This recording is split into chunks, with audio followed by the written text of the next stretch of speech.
Olá, meu amigo, minha amiga, que legal, que é bom voltar aqui no meu canal. É fantástico, toda vez que eu gravo um vídeo ou que faço uma live, estar aqui para mim é uma experiência muito gratificante. Eu sou muito grato a você que já se inscreveu no meu canal. Quem não se inscreveu, se inscreve. Você que gosta dos vídeos, das reflexões, compartilhe esses vídeos, né? E se você não é inscrito ainda, se inscreva no meu canal. Deixe o seu like, seu comentário, acione o sininho de notificações e, enfim, isso ajuda, né, o crescimento do canal. Eu fico muito grato a você por isso.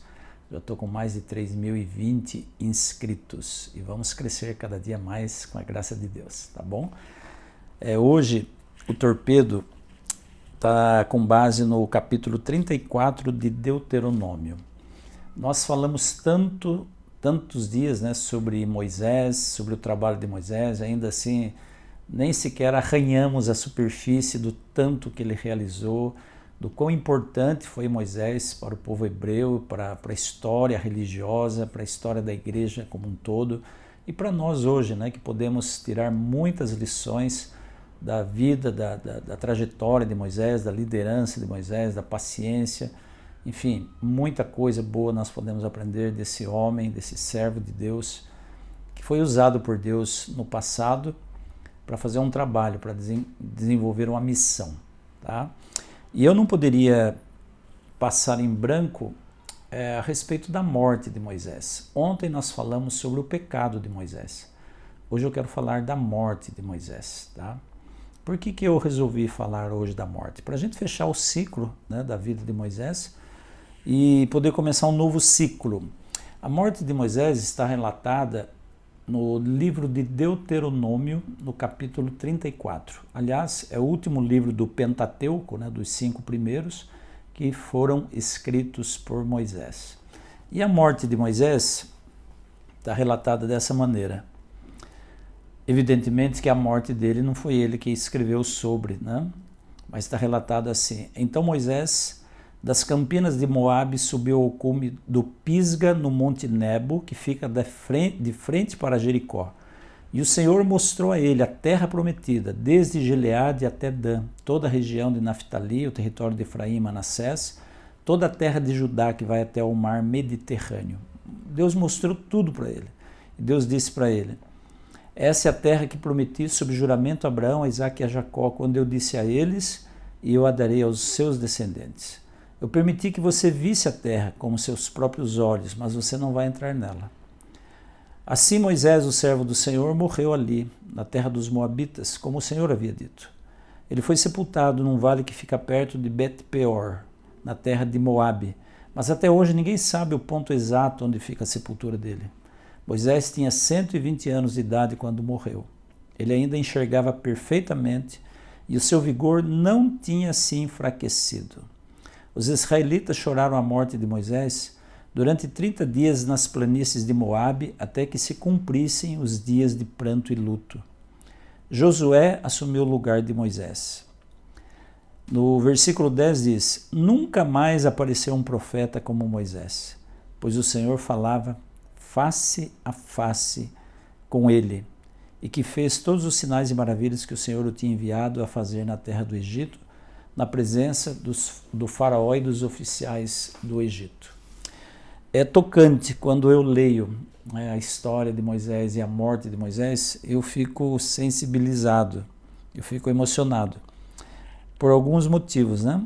Moisés, ele pecou, né? Nós vimos isso ontem, mas ele certamente ele não questionou Deus, ele não questionou os planos que Deus tinha, nem a punição que Deus deu para ele de não permitir que ele entrasse na terra prometida. Eu não sei se Moisés recebeu de Deus a revelação de que ele seria logo ressuscitado ou não, não sei. Mas o fato é que Moisés morreu ali, resignado, como um guerreiro cansado de tantas batalhas, de tantas lutas, de tantas dificuldades, mas ele morreu ali, tranquilo. O que me chama a atenção é em perfeitas condições físicas, com 120 anos, nessa parte da história, a média de vida do ser humano já tinha diminuído bastante, e Moisés, com 120 anos, ainda enxergava bem, ainda ouvia bem, tinha todo o vigor do seu corpo, né? Ou seja, estava em perfeita saúde. E eu fico emocionado quando eu leio isso, porque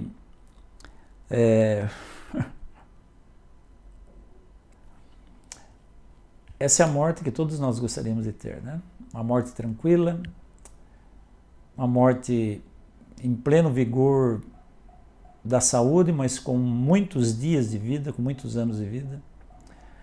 Eu não entendo, sabe, por que as pessoas morrem, né? Eu entendo no contexto da entrada do pecado no mundo.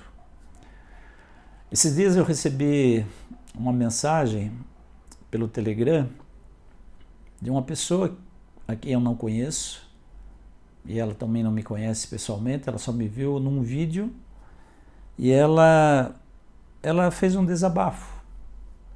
Ela disse assim: professor, eu não sei por que as pessoas nascem se todos temos que morrer.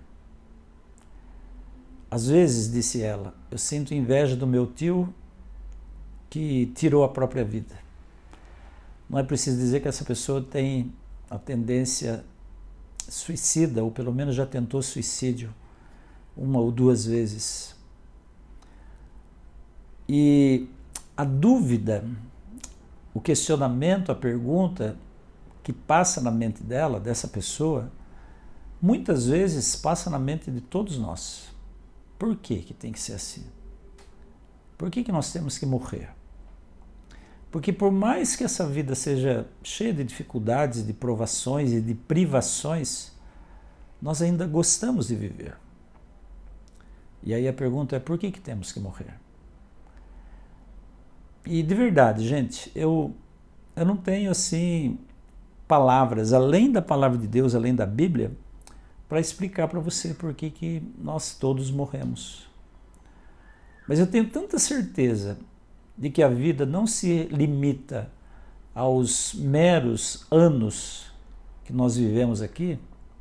Eu tenho tanta certeza no meu coração que existe uma outra vida, uma vida onde nós vamos viver plenamente, em plena consciência.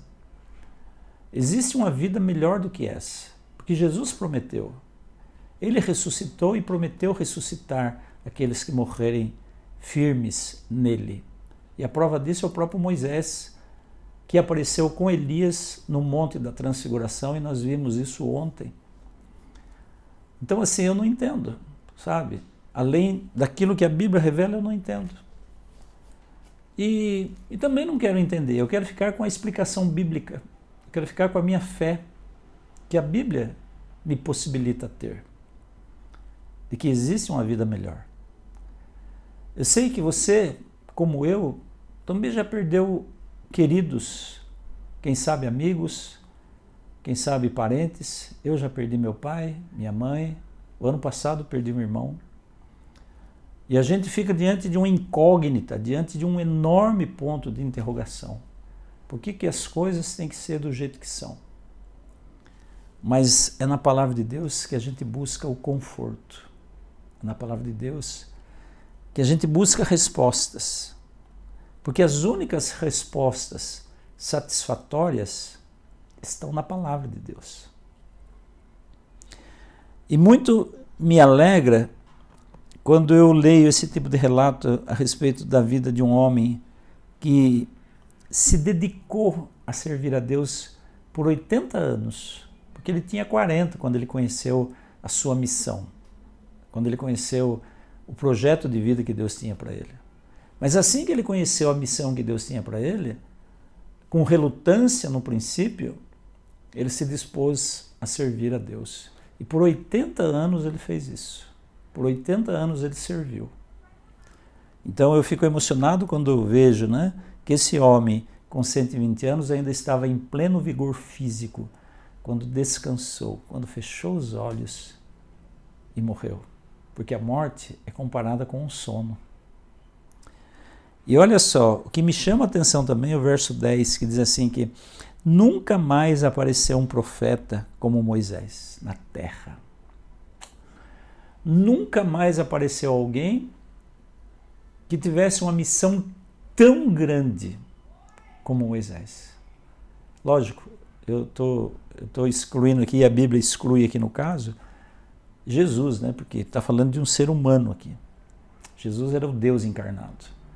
Então, ser humano nenhum apareceu que tivesse uma missão tão grandiosa, tão nobre, quanto Moisés teve e como ele desempenhou essa missão. Nunca houve alguém que mostrasse tamanho poder como Moisés e que executasse os feitos temíveis que Moisés realizou com grande poder diante do povo de Israel. Nunca mais, diz a Bíblia, nunca mais apareceu alguém. E aí eu olho para essa história, para a história dessa morte, e a única coisa que eu tenho a dizer para você hoje, e eu quero deixar isso como torpedo aí na sua vida, no seu coração, a única coisa que eu tenho para dizer para você hoje é que, olhando para a história de Moisés, olhando para você, para a sua história e para a minha história, você sabe a sua história, eu não sei a sua, eu sei a minha, mas eu digo uma coisa assim para você com toda certeza, e essa frase eu quero que você guarde aí na sua mente para o dia de hoje. Vale a pena servir a Deus. Vale a pena servir a Deus. Não importa o desfecho da nossa vida. Não importa. Se eu enfrentar, se eu encarar esse desfecho fiel nos propósitos que Deus tem para mim, se você também fizer isso, você vai poder olhar para trás, eu vou poder olhar para trás, e nós vamos dizer, vale a pena servir a Deus. Então fica esse pensamento, essa frase como torpedo para você no dia de hoje, tá bom? Que Deus abençoe muito você, sua vida, sua família, e que Deus te encha de conquistas, de vitórias, principalmente de uma plenitude de vida ao lado dele. Fica com Deus e amanhã eu volto com um novo torpedo. Até lá.